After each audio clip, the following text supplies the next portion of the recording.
WiSP Sports Radio, the voice of women in sport. Hello, and thank you for downloading the WiSP Sports Desk here at WiSP Sports, our weekly news show with Nancy Gillen and me, Chris Stafford. We're coming to you live every week on the Podbean app, and after that you can find us on any podcast app under WiSP Sports. This is Season 1, Episode 7.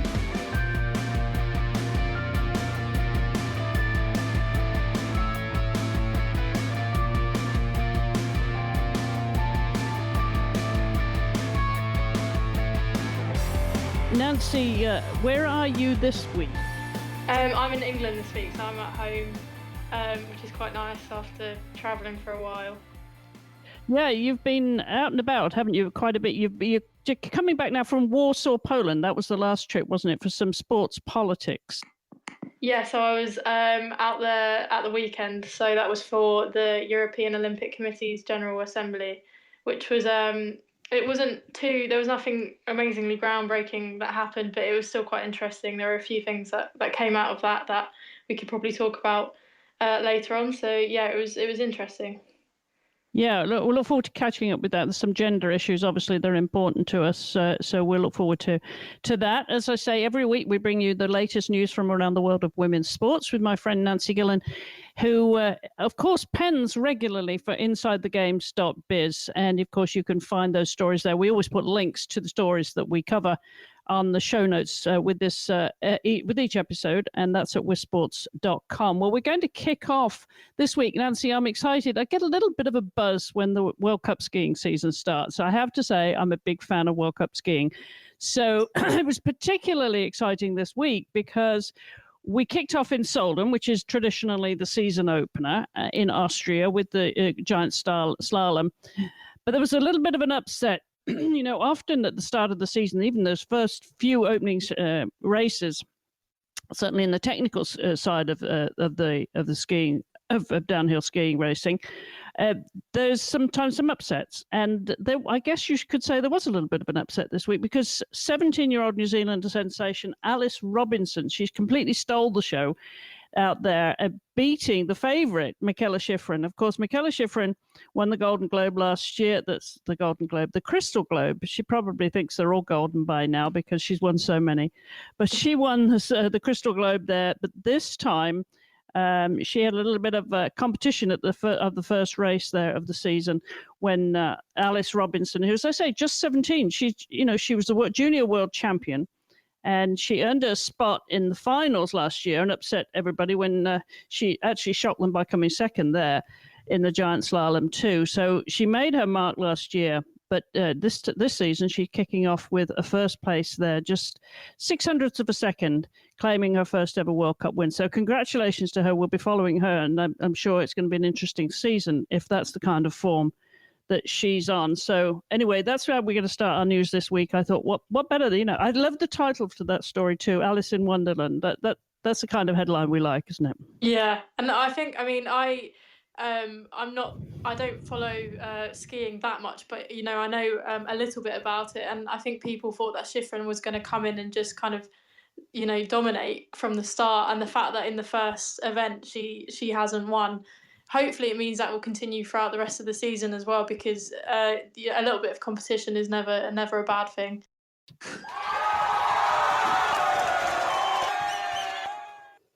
I think she deserves that, don't you? Yeah, no, I agree, definitely. All right, well, you've got a bit of a sex scandal to kick off your news this week, haven't you? Which I think shock them. This is so topical, but I'll let you lead with it. Go for it. Well, it's about Katie Spychikov, who is an Israeli sailor. She's pretty good. She got a silver medal at the World Championships, the RSX World Championships last month. And she is probably one of Israel's best hopes for an Olympic medal at Tokyo next year. So she's been having a relationship with her coach, which is completely. It's the relationship I think is kind of fine, but it's more the fact that other sailors, Israeli sailors, have kind of claimed that she's received preferential treatment and had one-to-one coaching. And there's only one spot for Israeli sailors in the RSX competition at Tokyo. So these other sailors are kind of saying, well, she's having a relationship with the coach. She's had more coaching sessions. So because of that, she's been given more of a chance to qualify for the Olympics, which I think is fair. I mean, that, you know, if she is receiving more coaching sessions, that is definitely unfair. So the coach has been fired. So he's left his position. But the Israel Sailing Association has rejected demands for Spychakov to be suspended. So at the moment, she's still competing. But they have set up a special committee to see whether she did receive an unfair advantage. And I imagine if she was found to have an advantage, I imagine she'd probably be suspended for a while. Does that mean that she'll miss out on Tokyo? I'm not too sure because I don't know how long the punishment would be, but qualification is still ongoing and it's kind of like a point system. So I imagine if she missed out on, points and so on, then I think she probably could do, yeah. All right. Well, we'll follow that with interest, of course. And as I said, it's topical. There's so much of this right now in the news. But that's unfortunate for her because she was one of the favourites, wasn't she, for a medal? Yeah, definitely. And I think it'd be a big blow for Israel as a country in terms of I don't think they win too many Olympic medals. So, any kind of medal they can get, it won't be great. So I imagine they will try to keep her in the team if possible. Yeah. Okay. Your next story is football, Spanish football. Yeah. What's happening down there? So they are striking the weekend of November 16th to the 17th, which is quite significant in itself because in England, that's it's going to be Women's Football Weekend. So a lot of the matches played in the Women's Super League are going to be played in big stadiums. So we've got Tottenham Arsenal in the Tottenham's new stadium, which is going to be really good. So here it's kind of like a weekend where women's football is going to really be in the spotlight. But in Spain, they're going to go on an indefinite strike, and 93% of their players voted in favour of this strike, which is kind of completely overwhelming. So that's across the top league, 16 clubs. So there's around 200 footballers that voted in favour.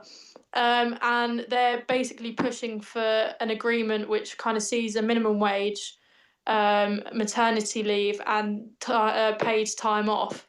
And when you look at the figures, they're not asking for anything crazy. I think the minimum wage for a 40-hour working week, which is kind of a full-time job, it's 13,800 annually, which is really low. That's not what you'd expect from a normal full-time job. And then it's 12,000 euros for a part-time 30-hour week. So they're not even asking for anything ridiculous. They're not asking for equal pay.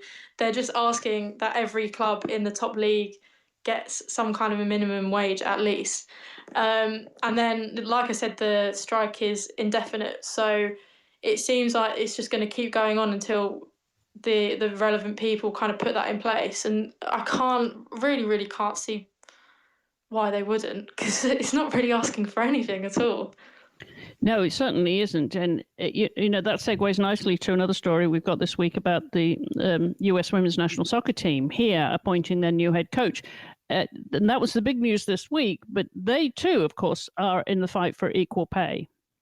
Yeah, and I think there's kind of a lot. Obviously, they're kind of leading the way, and I think their situation is a little bit different because in America, women's football is much more successful than the men's team, winning World Cups and so on. So they're kind of campaigning on a different level. But I think that the point, the principles that they're fighting for just remains the same. Like, people just want to be paid fairly, really. So hopefully, maybe whatever happens with the US team, hopefully it will give the Spanish teams a bit of momentum or vice versa as well. So, yeah, it's definitely one to watch. Well, that leads us nicely to your next story, which, going back to the European Olympic Committee's General Assembly in Warsaw last week, which you attended, was the topic of gender equality. What was the big news then coming out of that? So gender equality was kind of one of the main themes throughout the day, which I found quite interesting. So I kind of decided to lead my report off it. So the first thing that happened with it was they kind of approved a new constitution, which is just a bit more simplified and modernised, and nothing drastically changing, but I think they just kind of wanted to cut it down a little bit. So that was approved during the General Assembly, but the Finnish and Norwegian Olympic committees, they put in an amendment to make sure that gender equality was advanced in line with the International Olympic committees. So the IOC, who run the Olympics, they've got a kind of pledge or commitment to try and make the Olympics 50-50. So kind of everything's 50-50, sports and coaching and so on. So the European Olympic committees are now going to move in line with the IOC, which I think is good because it means there's kind of a higher authority that are, probably going to try and keep them in check. And then the second thing that happened was there was a presentation by Sarah Keane, who is the Irish Olympic president, and she's also the Gender Equality in Sport Commission chair of the EOC. And she just got it was a gender equality strategy for 2019 to 2022, so the next 3 years. She got that approved. And that was quite important because there's been a survey to kind of look at what each Olympic committee is doing for gender equality. And it's, there's something like 20% said that they're not doing anything and they don't really care and stuff like that. So, it showed there was a need for it. But then what was interesting was when she gave this presentation, and it was really impressive. And she got, the General Assembly voted on the strategy there and then, so that got passed and it was already good.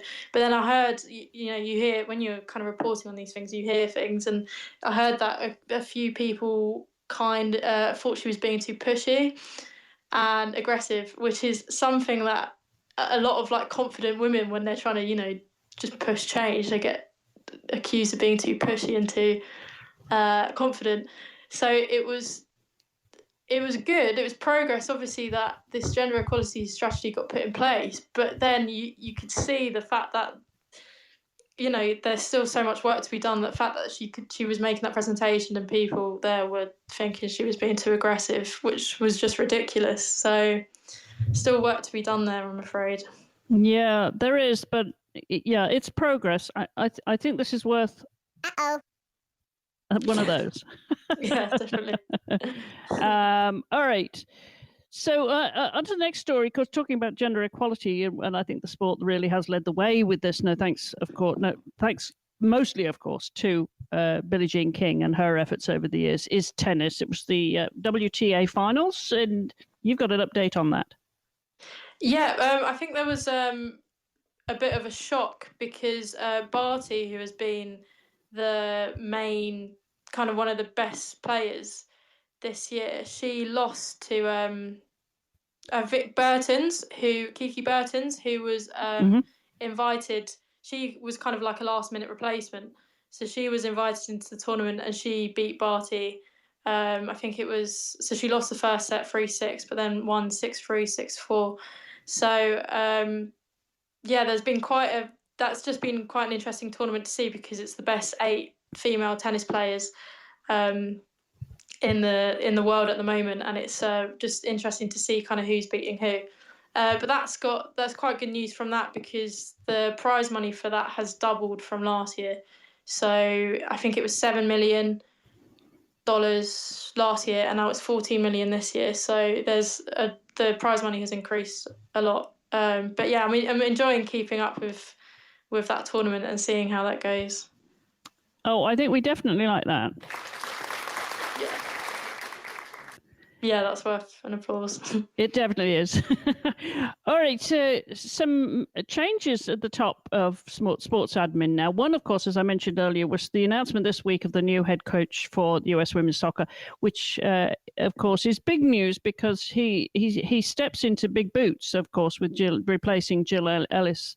And that is Vlatko Andonovski, who comes from Reign FC out on the West Coast there. He's been very successful with Reign FC. So it wasn't a surprise at all to anybody. He served as a head coach during all 7 seasons of the National Women's Soccer League. And he's heading into now to some games already in November, some two. Well, I say the first one is really quite a noteworthy game because the US are going to be playing Sweden on November 6th in Ohio. And I understand the ticket sales are pretty good for that. And they have been good, for the victory tour that they did with Jill after the World Cup and up until a couple of weeks ago, I think it was. Maybe a little bit more than that. Maybe 2 weeks. Time flies. I've been watching the finals of the league, which I got quite excited about at the weekend, which is another topic. But to mention Andonovski, he, as I say, stepping into big boots. Then he's got a couple of games. One with Sweden in November, on November 7th, and then they go down to Jacksonville 3 days later, Jacksonville, Florida, that is, to play Costa Rica. And I understand the ticket sales are not so hot for that yet. So we'll see if that changes. But his first major competition will come during the CONCACAF Women's Olympic Qualifying Tournament, which is scheduled to take place at the end of January and beginning of February next year. So good luck to him. Big boots to fill, especially in an Olympic year there, Nancy, don't you think? Yeah, I think there's a lot kind of, it's obviously the World Cup is only just finished, but you've still got a massive tournament coming up next. But from what I've heard, people are really, really happy with the appointment. I haven't seen too many people that are disappointed with it.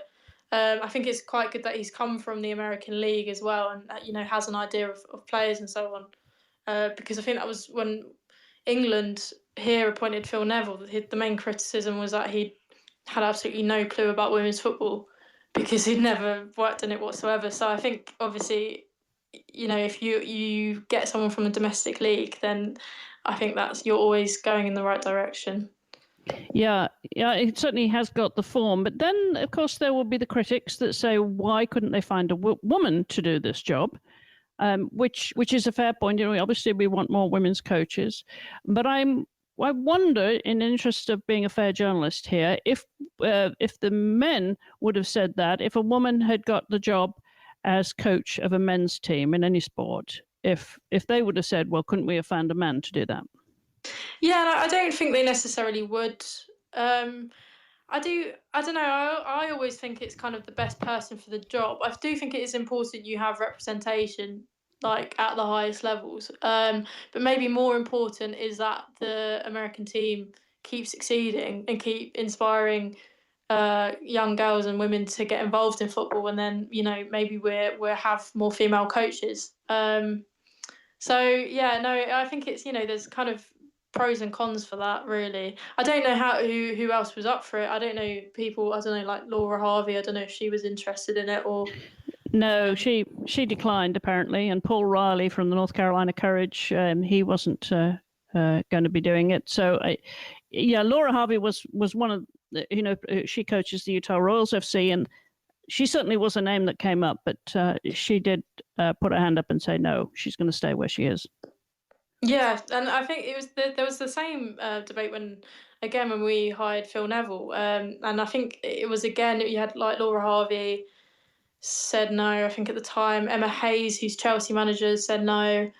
And when you think about it, there's not many other female managers really. I think obviously you have Hope Powell, but then she had been England manager, so you couldn't get her back. So it's probably at the moment a question of maybe not too many female managers that are free anyway, that aren't already at a national team or at a team that they want to stay at. As I mentioned, I got all wrapped up this weekend with the final, the championship game of the league. That's the league final here in the US, when the North Carolina Courage, they played the Chicago Red Stars, which and they played it at home too, so they always have a good crowd there. And being the championship final, it was particularly exciting.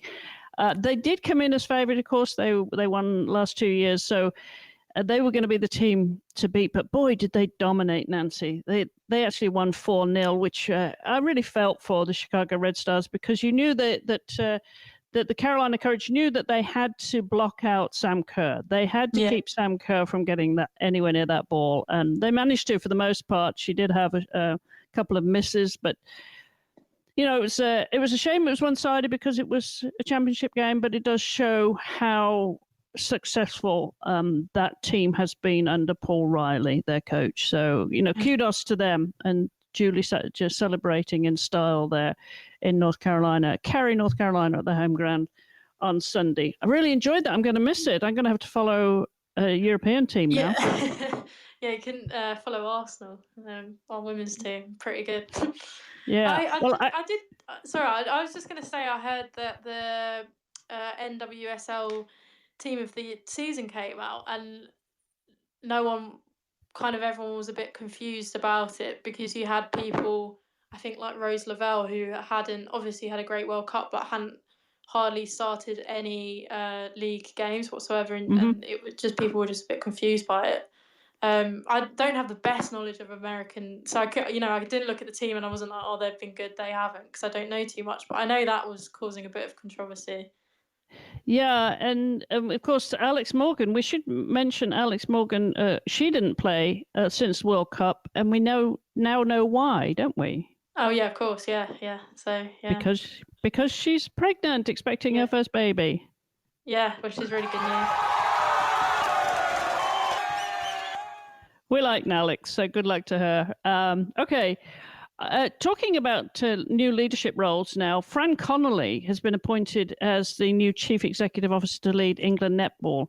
Now, Fran, she succeeds Joanna Adams, so we've got another woman stepping into that role, and I think Fran has been there for 18 years. She's been with England netball, and she's literally grown with the organisation. She was appointed Director of Development, and she's subsequently been part of their growth in the participation over the last 9 years.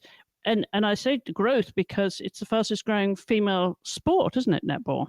Yeah, and it's at the moment in this country, it's really, it's always been played, but I think popularity of it is quite high after we won gold at the Commonwealth Games in a really good match against Australia, like a last minute goal, and it actually got sports personality moment of the year, which was really big. And then obviously we hosted the World Cup in the summer, so it's netball is pretty big here, and it's especially England netball. I think that's a really exciting role to take on at the moment, because it's definitely it's on the up, and I feel like she definitely seeing as she's worked in the development of netball, it's really exciting that she's in the role, because hopefully she can kind of take it on and make it even more popular here. Yeah, well, good luck to her, and good luck to Lisa Keatley, who's been confirmed as the new head coach of England women's cricket. So good luck to her. She's, of course, an Aussie, and she's currently head coach of that Western Australian team about the Perth Scorchers, the part of the Women's Big Bash League. So she's coming over to the UK after that season ends here shortly. And of course, England, they're currently the 50 and over world champions, and they made it to the final of the ICC Women's T20 World Cup. So they're at a very interesting point in their development, aren't they? So I'm looking forward to seeing what she can do with them. And I know she's very excited and can't wait to get started here. But I think she's got quite a challenge on her hand. She's got a very, very good team. Some changes to those teams. Some people are retiring, stepping down. We've heard of players turnover recently. So I'm looking forward to seeing what she can do there, because she's obviously got a lot of experience. She was head coach of the England Women's Academy from 2011 to 2015. So she knows a lot of these players. And I think that's what's inspiring her, because she'll be coming back in to pick up that head coach role and watch some of those players develop onto the national squad. Yeah, and I think we said a few weeks back about there's a lot more money and resources going into women's cricket in England as well. So she's kind of picked it up at a good time when resources are being more directed more to women's cricket. So it's going to be interesting to see how she does. Yeah, and of course she's taking over from a man in that role, and so I think that definitely. Yep. We like that. So we've got two women in leadership roles there, and then a man taking over the women's team here in the US soccer. Now, another sport that is actually going through all its qualification processes for Tokyo, the 2020 Olympic Games, less than a year away now, next summer, is field hockey. We have to call it field hockey to distinguish between the very popular ice hockey here in North America. Now, there's the lineup is still to be confirmed of all, but there were some qualifications that took place recently. Do you follow hockey? I know that the Australian women actually did very well, and you would expect them to. The Hockeyroos are a very powerful team. They qualified last week, and I think as did Spain. Have you been following that at all? Yeah, no, I have been with work, and then also I do like hockey's. England aren't too bad at hockey, so I've watched some of their recent matches. I haven't seen any of the ones at the Olympic qualifiers, but I know it's kind of been a bit not too great. But I think was it China as well that qualified. Yes. So, yeah. From there, I think it was Australia, China, and Spain, wasn't it? That there were three that qualified. That's right. Mm-hmm. Yeah, and then go ahead. You go. No, it's right. It's fine. I was just going to say, I think it's something like China's 9th consecutive Olympics, which is actually really impressive because they're not too. You wouldn't put them at the top of the kind of women's hockey standings in terms of how good you think each country is. That's true. You wouldn't know. I mean, you think of those leading nations, not least of all the Hockeyroos, the Australian team, and England, of course, but and the Netherlands, obviously, one of the dominating teams and the winners of the World Cup last year. But we also should mention that Ireland, they're going to start their qualifiers last year. You will remember that they finished silver medalist last year in the World Cup and really caused an upset. Very, very exciting for the sport. But it's a sport being what it is, the qualification for the Olympics being what it is. They still have to qualify. Now, their qualifiers start next week. I think they've got two games that are critical to that qualification process. And one of our WiSP ambassadors is Nikki Daly. So hopefully we'll be able to catch up with Nikki afterwards, because I know this is a big deal for her. She's going to take a break, she told me, after these qualifiers, which she deserves after the year she's had. But at some point we hope to catch up with her. But so, I think that's exciting for obviously hockey. It's another, like netball, it's an extremely popular sport, both on the men's side and the women's. Yeah, it is. And it's here it's played a lot as well. So it's kind of one of those sports where a lot of people play it and people do watch it, but it hasn't quite translated into, people going to stadiums and watching it. Yeah, but it's a very entertaining sport, and obviously at the Olympics, it is something that is always really exciting to watch. So I bet a lot of teams are hoping to get there. Very fast game. I know those are two sports, of course, being raised in England. We played in school, netball and hockey. Did you play netball and hockey? Yeah, they were the main two. For girls, that's what everyone played. In 1 week you played hockey, the other week you played netball. So all right. Now the main two. A quick shout out to Naya Tapper for the USA Rugby. She plays for the Rugby Sevens, and she was in England. She's actually on her way back now from playing part of that RugbyX, which is the five-a-side game that was introduced these past few days. They played earlier this week at the O2 Stadium in London.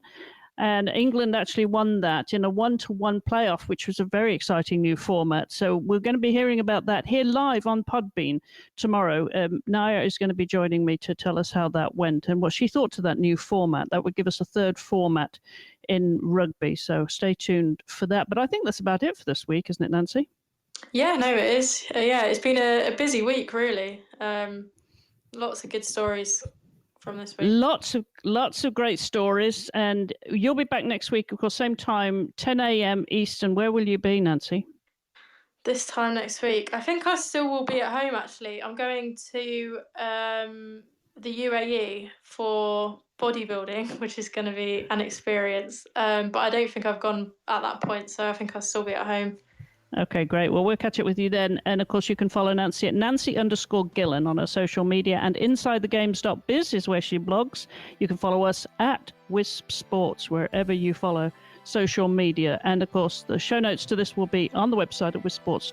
Good to catch up with you. Thanks for joining me. And we'll look forward to circling back in a week's time here at the Podbean app, live on the Podbean app. And also don't forget, of course, you can pick this up if you miss it live. You can pick it up on our on WiSP Sports app. We do put it out afterwards as a recorded show. Until next week then, Nancy, thanks very much. Bye for now. Thank you. Bye.